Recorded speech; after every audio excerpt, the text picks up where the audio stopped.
اعوذ باللہ من الشیطان الرجیم، بسم اللہ الرحمن الرحیم۔ میرا نام ڈاکٹر یونس ہے۔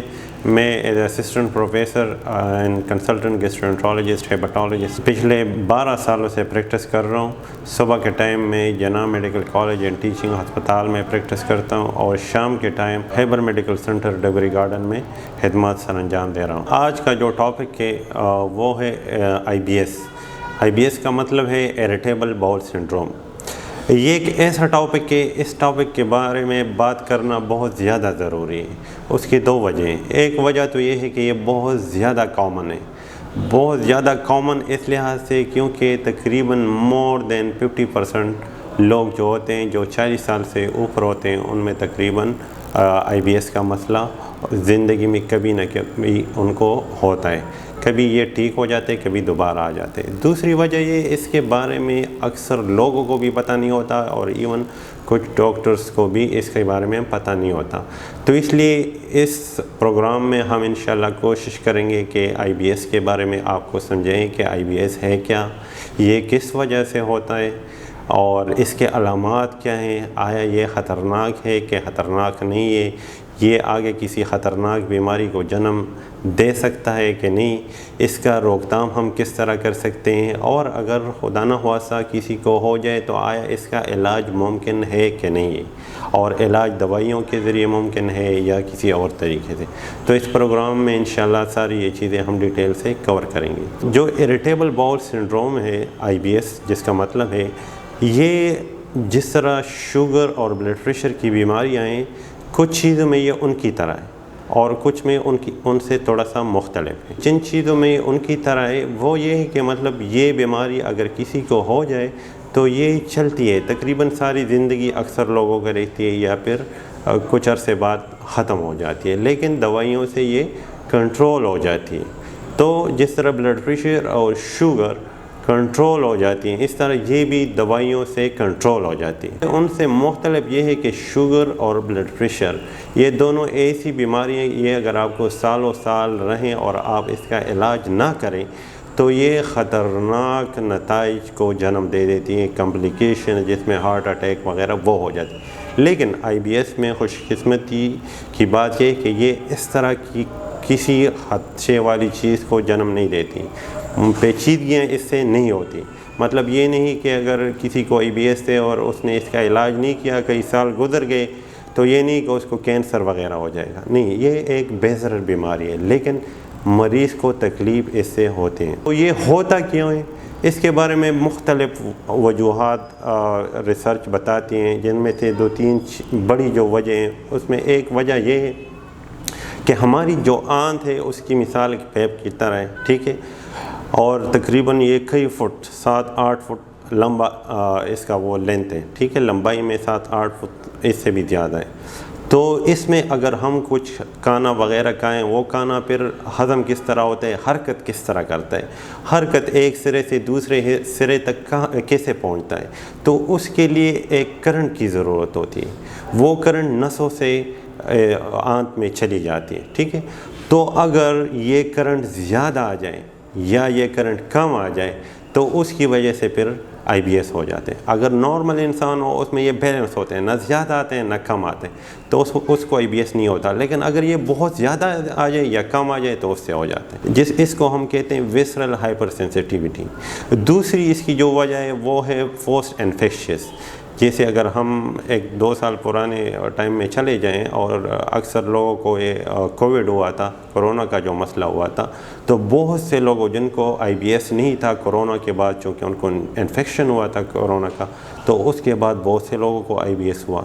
تو یہ انفیکشن کے بعد بھی کبھی کبھار لوگوں کو ہو جاتے ہیں، کبھی پیٹ کا انفیکشن یا باڈی میں کوئی اور انفیکشن، اس کے بعد بھی یہ ہو جاتے ہیں۔ تیسری بڑی وجہ آج کل جو بہت زیادہ کامن ہے وہ ہے ڈپریشن، اینزائٹی، اس کو اکثر آئی بی ایس ہو جاتا ہے، ٹھیک ہے۔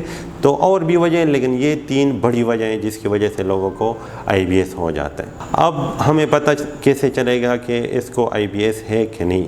IBS کی ڈائگنوسس زیادہ تر ہم علامات سے، اور جو مریض کے وہ ہوتے ہیں کہ مجھے یہ مسئلہ ہے، اپنے مسئلے ہمیں بیان کر دیں اور کچھ ہم سوال پوچھیں اور مریض کا معائنہ کریں، تقریباً 90% کیسز میں IBS ہم اسی سے اس کی تشخیص کر لیتے ہیں۔ بہت کم لوگ ایسے ہوتے ہیں جس میں ہمیں پھر انویسٹیگیشن ٹیسٹوں وغیرہ کی ضرورت، مہنگے ٹیسٹوں کی ضرورت پڑتی ہے، ورنہ ہمارے ساتھ آ کے مریض بیٹھ جائے ہمیں انشاءاللہ پتہ چل جاتا ہے کہ اس کو IBS۔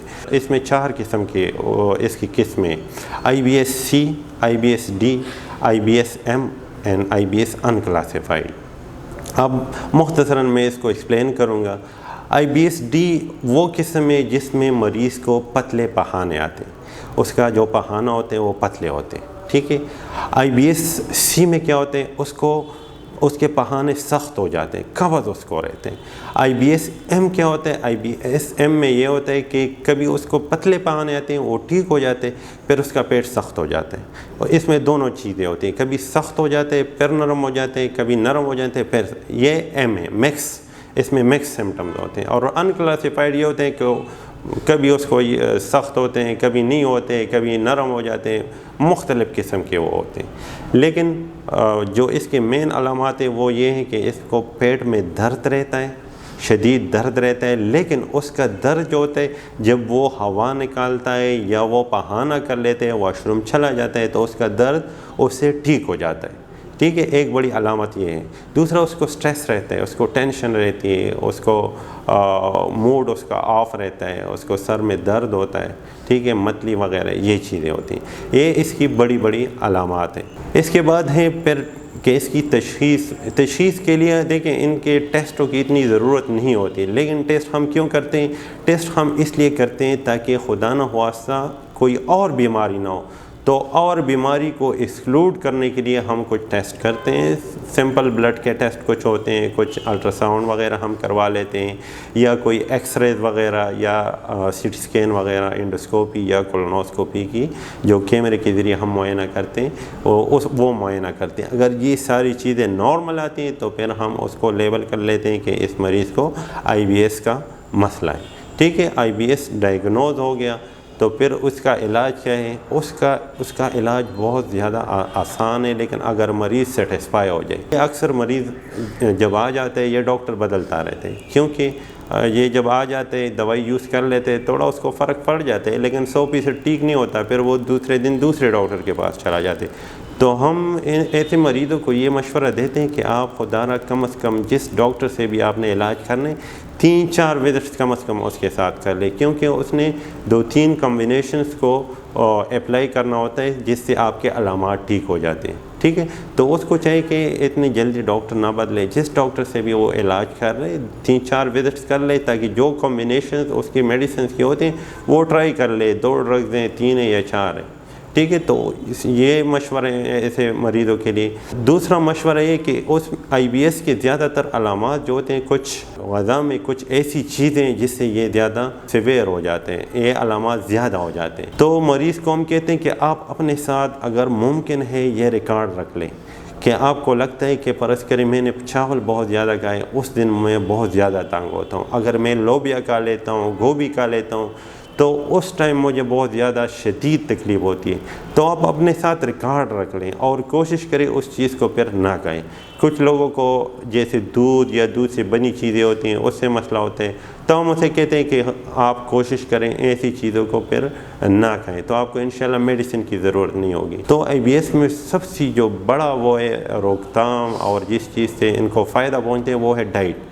اگر مریض اپنا ڈائٹ کا ریکارڈ رکھے اور اس کو پتہ ہو کہ یہ چیز میرے لیے بہتر نہیں ہے، اس کو نہ کھائیں، اس کو اگر وہ نہیں کھائے گا انشاءاللہ اس کو پھر مسئلہ نہیں ہوگا۔ تیسری بات یہ ہے کہ وہ کوشش کرے تھوڑا سا ہفتے میں اگر 7 دن نہ ہو 4 یا 5 دن، زیادہ ٹائم اگر نہ ہو تو کم از کم 15 منٹ وہ ورزش کرے، ریلیکسیشن کرے۔ ریلیکسیشن یہ نہیں کہ ٹی وی کے سامنے بیٹھ جائے یا موبائل نہیں، اسے کہیں پارک وغیرہ میں جا کے بے شک دوڑے نہیں، لیکن لائٹ سا ایکسرسائز یا واک کر لے، تو بھی یہ IBS کے لیے بہت زیادہ بہتر ہے. دوائیوں سے زیادہ بہتر یہ ہے کہ وہ ڈائٹ اور ایکسرسائز پہ فوکس کریں. ٹھیک ہے. اس کے بعد دوائیوں کے ڈفرینٹ کمبینیشن وہ مریض کے علامات وغیرہ دیکھ کے ہم پھر وہ ایڈوائز کر لیتے ہیں. ٹھیک ہے. تو مریض کو یہ ہدایات ہے کہ غذا کو سمپل رکھیں اور ورزش کریں اور خود کو ریلیکس رکھیں اور انزائٹی اور ڈپریشن سے خود کو نکالیں, تو انشاءاللہ IBS ان کا خود بہت ٹھیک ہو جائے گا.